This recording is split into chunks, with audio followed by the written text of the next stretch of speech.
lot of great traditions in college football. That's the best, waving to those kids in the Iowa hospital there, the kids with battling cancer, waving at all those fans. You've been there for that scene, right? It's so incredible. It'll give you chills.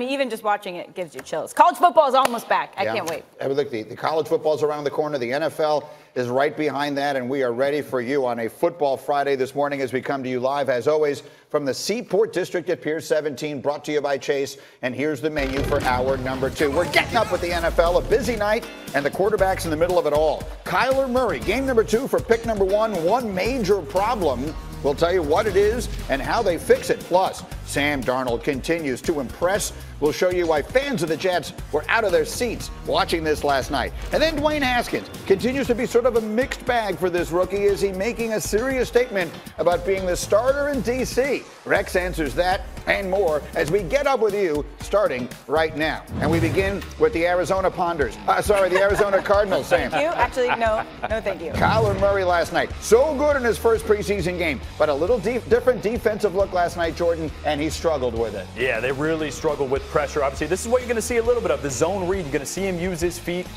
Obviously, we haven't seen all that they can do, but they struggle with pressure. That's the air raid offense. Protections are limited, and they couldn't handle it. And here comes more of that pressure. They were bringing it last night, and he did not look comfortable. No, he didn't. He's a good football player. He's accurate, but he's obviously not comfortable with what he's seeing yet. That's understandable, but at some point, the clock starts ticking. That regular season, the Lions and Ravens are right around the corner in week 1 and 2. Okay, so then there's this part of the story, and we need to take a moment and explain this in a minute, which we will. Kyler Murray was called for false starts not once but twice. By doing that, basically by clapping his hands, something that I feel like we've seen quarterbacks do forever, but last night they threw 2 false start flags on the snap clap. And Cliff Kingsbury, who had talked to the officials before the game, you see him there talking afterwards, and it's a problem. We'll explain it in a minute. Second quarter, it's 24-0 Oakland, and this is how Kyler Murray's night ends. Sacked in the end zone by LaMarcus Joyner for the safety. And afterwards, LaMarcus Joyner talking trash on the sideline with our Lisa Salters. Well, it's pretty boy football. It don't allow the defense to play physical like the game was meant to be. So, when you go against offense like that, you have to introduce that physicality to them because they don't want to do that. And so you make it your mission to do what? Run that kind of offense out of the NFL. He wants to run that offense out of the NFL. Those are not pretty words if you're a member of the Arizona Cardinals or their fans. And again, I jokingly say it, but Sam, you're from Phoenix and you like the team. I would ask this question. Are they going to see a lot of that? Are a lot of NFL veterans out there, defensive players, laying in wait for this? All the hype, all the conversation. Cliff Kingsbury, who skipped so many steps to get where he is. Kyler Murray, who obviously is so hyped as the number 1 pick. I have to believe there are a lot of defensive players out there who are looking to do what LaMarcus Joyner did last night. Greeny, absolutely. They're going to be like, look, who cares about this offense? There's a reason there's not, all this type of offenses in the league. Why? Because I don't think it's going to work in this NFL. But, the great thing is... What part of it doesn't work? What specifically can't you do that you think... You've got to be able to protect your quarterback. And I think that's the big thing. The other thing is, if you're going to go in there and say, hey, we're going to get 90 plays on offense, great. How many is that other team going to get your defense? And that's all fine and dandy until you start going 3 and out, getting sacked, and all that other kind of stuff. And all of a sudden, you're putting your defense out there for forever. So, to me, look, it hasn't worked in college. I mean, his record was 13-16 with Pat Mahomes, the NFL's best player at quarterback. Kyler Murray's going to be he's a fine player, but it never worked in college. How's it going to work in the NFL? Rex, let me ask you this, because I think for a lot of people, they saw Kyler Murray last night, and it seems like he was almost caught off guard by the pressure. Yeah. Is what the Raiders did last night, bringing 2 linebackers up to the line of scrimmage, is that kind of stuff unusual for a preseason game? We know it's not unusual during the season, but do you think some of it was just being caught off guard? Sam, that's a great point. Let's face it. College football, what has he seen? Guys playing one coverage, maybe, like quarters coverage, everybody's off and all that. Zone you get pressure the every now and then. Look, the first game, the Chargers never blitzed one time. Well, guess what? The Raiders blitzed. This is what happened. So I think you're going to see defenses be multiple against this guy and put some hesitation in his play. And to me, we'll see what happens. Wait, Remember, what he's all say? talking about week 1. Week 1, we're going to see. Okay, we're going to see week 1. I want you to repeat what you said to me this morning when I was complaining a little bit about it because I was shocked that they brought so much pressure in the preseason. And you said, what did you try to do as a coach to other quarterbacks during the preseason? Oh, you try to, I don't want to say kill the quarterback, but you try to hit the quarterback very hard. Get him out as quick That's as a very nice interpretation of what he said. All right. And now we got to get to this clapping the hands business, okay? Because I have a tweet here from Dean Blandino, who is now an analyst, an officiating analyst, but of course was the head of the NFL officials for years. And he tweeted this: there is no prohibition against clapping. You just can't do anything abrupt to try and draw the defense offside. The action has to be smooth and deliberate. They are calling it very tight on him. This is about last night. I don't think what he was doing was abrupt. That's Dean Blandino's opinion. Jordan, what do you see? And that's what I agreed with. Obviously, by the book, you can say, okay, that's, I guess, abrupt because it's exactly what he would do to snap. I don't agree with that. I've seen quarterbacks do way worse. So I understand why it was called, but then again, I don't. Extremely ticky-tack. I think that was a bad call. You've seen quarterbacks like Peyton Manning get in there and do this. But they did it twice. That wasn't a bad call. They were clearly making a statement. Right, but I think that's a bad interpretation of how they're going to call that. What is abrupt about this? That's what I mean. I don't understand. Every team in the league does this. He actually went from here to here. He stayed right in here. He was pretty relaxed through that clap. Everybody does it, but what they don't want is the guy to do that. You mentioned the Peyton Manning, the flinching guys and all that, which they saw in week 1. They did that. Understand. But you week can 1, verbally hard count. You can bob your head, but why can't you do it in the gun? No, but you can't. They're trying to do that to watch the ball on defense. It doesn't matter. Look, they can watch anybody they want. It's a rule. It's a rule, and guess what? You got to play by them. Quarterback versus defense. That's what's happening here. Ticky-tack and all that kind of stuff. Yes. No, absolutely. And you know what's the beauty of it? Yeah. Throw the garbage out. They don't want to see all this type of stuff. You can do this all you want. Hey, there's guys that go like this all the time. No, but this is getting it all like this kind of stuff. Trying to see it. Get rid of that college. Watch the ball. All you the grade school. We can watch anything we want on defense. We're going to light you up like a Christmas tree. Just watch. Week 1, it's coming. I am so looking forward to Sunday NFL Countdown this year with the two of you going back and forth with you insulting her beloved offense. Let's see how it goes. Let me show you some numbers, by the way. Kyler Murray was really the only quarterback that struggled last night in this setting. He averaged 1.5 yards per attempt. The other 3 quarterbacks they played averaged 8.8, and those 3 others were 18 of 30 for 263 yards, and each of them threw a touchdown pass. Now, again, they're not facing the same players. They're not facing the same defensive strategies, so it is what it is. This is the team they played last night, the Oakland Raiders, and that's Antonio Brown showing up for the game. He was wearing that hat for a while, but more importantly, he was then wearing this hat.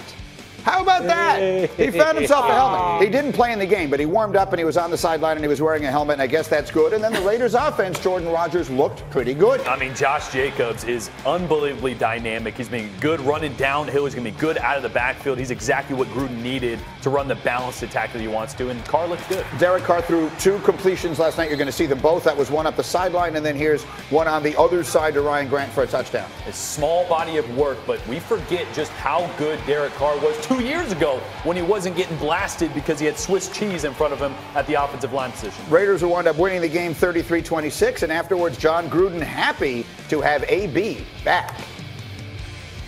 Hell yeah, that was encouraging. It was great to have him back. You know, it's been a strange couple weeks with frostbite and the helmet grievance. Can't say that that's common, at least in my history in this league, but we've weathered the storm. It's great to see him out there with his teammates. He appears to be in great spirits, and he appears like he's ready to get going here. So that's Antonio Brown. We're excited about him. I'm excited about him. I could care less what anybody else says. I'm excited. Do you know what helmet he was wearing today? I'm not talking about it anymore. It was a legal certified helmet. You know, somebody's approved it, or he wouldn't have worn it. I love everything about it. I can't put into words how much I love everything that he just said. Strange. John is from Dayton, Ohio, and yet he gets more and more southern the angrier he gets, if you notice that in his cadence. So let's talk about what we think these Raiders are, right? They've got a quarterback who has no guaranteed money left on his contract after this year. They have a coach who historically loves every quarterback he doesn't have and doesn't always love the ones that he does have. What do you expect, Rex Ryan, Derek Carr to be this year with the addition of Antonio Brown? I think it's going to be a much improved team. I mean, when you look at the first catch we saw was Tyrell Williams. the big guy, 6'5" receiver, and a fast receiver, and you put Brown in there, and so I think you are going to see Derek Carr from a couple of years ago. When he had Cooper to throw to and all that. Offensive line appears to be better.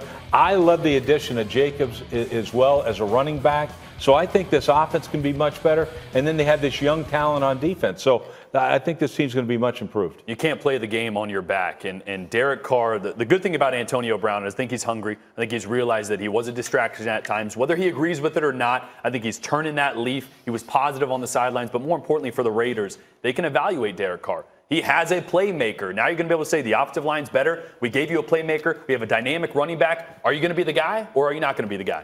I hear you say that they're going to be an improved team, but what exactly does that mean? They didn't win many games last year, so how good are we talking here? Well, it wasn't like it was, I mean, I'm not saying they're going to make the playoffs or whatever, but I'm saying that this team's going to be way better than what they were last year. And offensively, look, they were horrible last year. But when you add Tyrell Williams and you add Antonio Brown and Josh Jacobs to this football team, I mean, they have a chance to be good. Why not? Look at those weapons. And so we are going to see Derek Carr, and it's interesting. They're going to move to Vegas. Are they going to move with Derek Carr or not? If he doesn't get it done, if we don't see a huge improvement, he won't be with that team. That's a great division. I mean, that's the one problem that you're looking at there, obviously, right? The AFC West. You got Kansas City, who won all those games last year. The Chargers, who were really good last year. And the Broncos, maybe not a great offensive team, but they've got a really good defense. It's not an easy trip up there to Mile High. So not a lot of cheap wins for the Raiders this year, but they certainly look like they're going to be improved. Okay, we've got one more rookie quarterback to take a look at. Yeah, so after the first week, a lot of questions still about Dwayne Haskins. Maybe some of them answered last night. Dwayne Haskins and the Redskins taking on the Bengals in the second quarter, airing it out, showing that he can throw like an NFL QB down the field. No question about that, Rex. No, absolutely. I mean, this one is a dime. And I love about it, look, he's facing the pressure on this throw, and he guns it out there.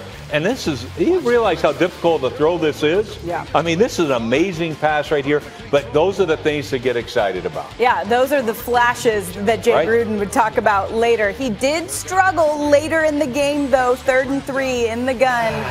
You Holds can't on take a sack right there. You got to get rid of it. If the guy's not open, you got to go to your second read. That's where he's kind of struggling right now, in my opinion. And an overthrow to Cam Sims down the sideline. Does this concern you right there, Jordan?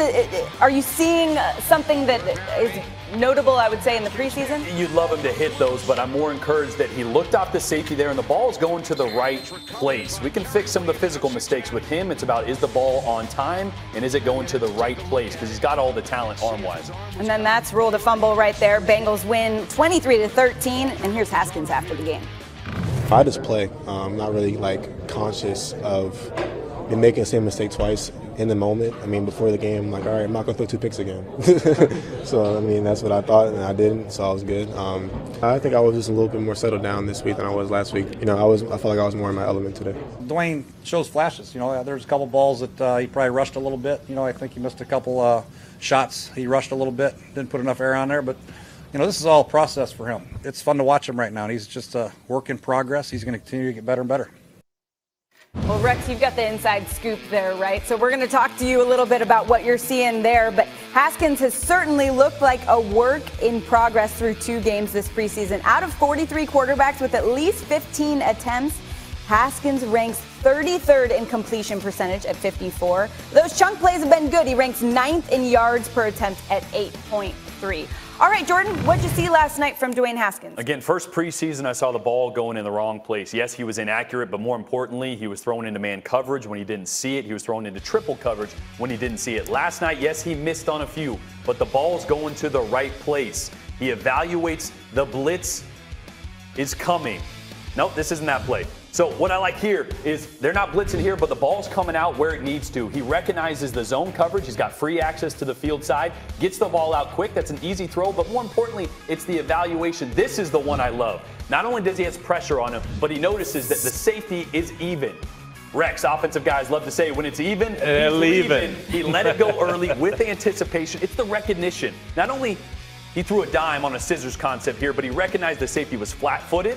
He recognized he could beat him if he threw it early, and he was accurate under pressure. So, yes, he was up and down. He's going to be up and down. He's talented. He's not ready to start week 1, but he's starting to do things that show me it's clicking, right? The ball's going in the right spot. And it is getting better. I mean, you're right. Hey, is it by this? No, it's by this, and this, and this, and this. That's why I think you got to play this guy. Because the more you play him, he's going to get better and better and better. And that's something. Is he there right now? No, he's not. I mean, what do we expect him to be like? What, Daniel Jones or something? Come on, Rex. Come on. Like, this is, But he's not there you yet. saw him up close. You went to some of their practices. did. What did you see up close? Well, I saw a guy really struggling, but I thought a lot of it was how creative that defense was. So to me, when you run multiple coverages on somebody, now you put that doubt in the quarterback, and that's what I saw from the kid. I mean, he really struggled, but so did the other two quarterbacks. So to me, when it's all the same, let's go with the young guy. You got Case Keenum there, who will likely be the starter if Colt McCoy doesn't get back from injury. McCoy continues to be listed as the #1 guy there. And then Haskins, who obviously becomes the quarterback at some point. Yeah. You drafted him in the first round. It's just a question of when. And you layer in the uncertainty about Jay Gruden's status as the head coach, which always, I think, it negatively impacts the way these teams make decisions around quarterbacks with young guys when they're not always necessarily thinking about the long-term best interest. No, but I think right now this team's going to be much better than people give them credit for, and it's going to be because of that defense. And get this guy better and better as the year goes on. All right, let me run through some other stuff here. I got to get up and go. We got the Packers last night deciding to sit Aaron Rodgers last minute for precautionary reasons. They said it was back tightness, but Rex, you think it was something else. It was the Raven defense, Greeny. There's no back tightness there. He got tight, looking at that Raven defense. They were smart. Why would you play him? He's going to get hit in a preseason game? No thanks. Let's keep the best player in the league on the sideline. Yeah, the Ravens tend to play hard in these preseason games, and maybe they didn't want to expose Aaron to that. Jordan, let's go to Le'Veon Bell, who also sat last night. He has not played in either of the Jets' preseason games. Remember, he sat out all of last year. Does he need to play in the preseason? I don't think so. At running back, it's such an instinctive position. He's ran the football his entire life. He knows where holes are. He knows how to read them. He's an athlete.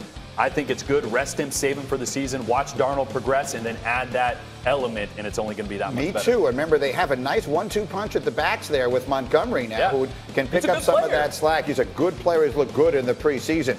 To baseball, we get up and go. Late drama in Philly. How about Bryce Harper walking it off with a grand slam last night, bottom of 9 off Derek Holland.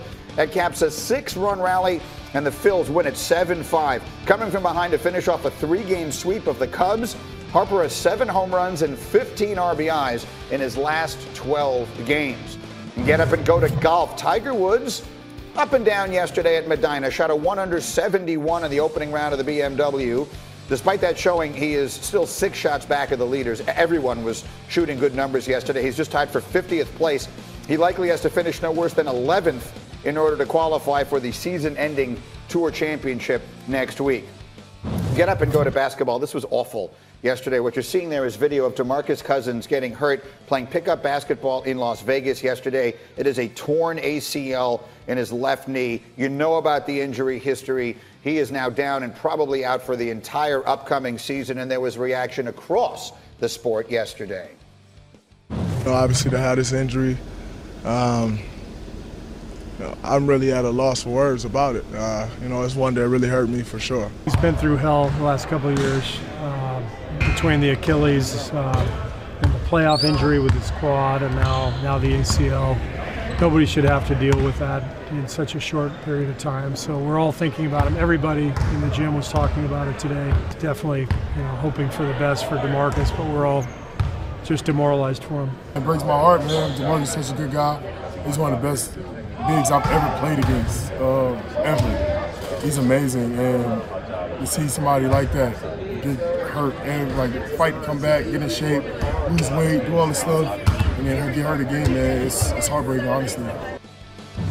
Hard to overstate what injuries have done to this guy's career and the timing of it. You see some of the numbers. He was on the verge of a $200 million contract not long ago, and then you know about the Achilles in New Orleans, and then he got hurt in the playoffs this year for Golden State and came back, and now the torn ACL. The injury bug has just never left him alone.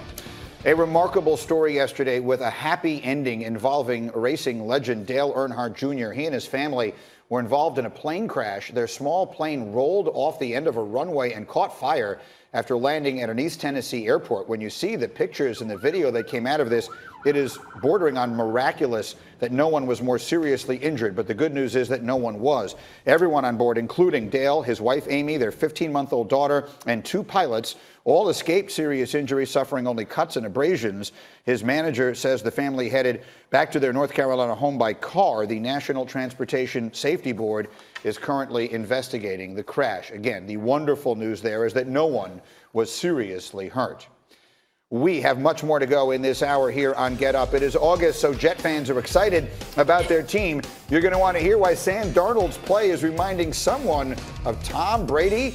Oh, I'm in for that. And then it is decision time for the Cowboys. Should they give big contracts to Zeke and Dak? Rex will explain why paying the quarterback may not be the best choice for Jerry Jones. And then don't miss the Little League World Series, which follows us here on ESPN. 40 minutes from now, 10 Eastern, the Little League World Series. All 8 American teams in action today, beginning with Rhode Island taking on Virginia. 10 Eastern on ESPN.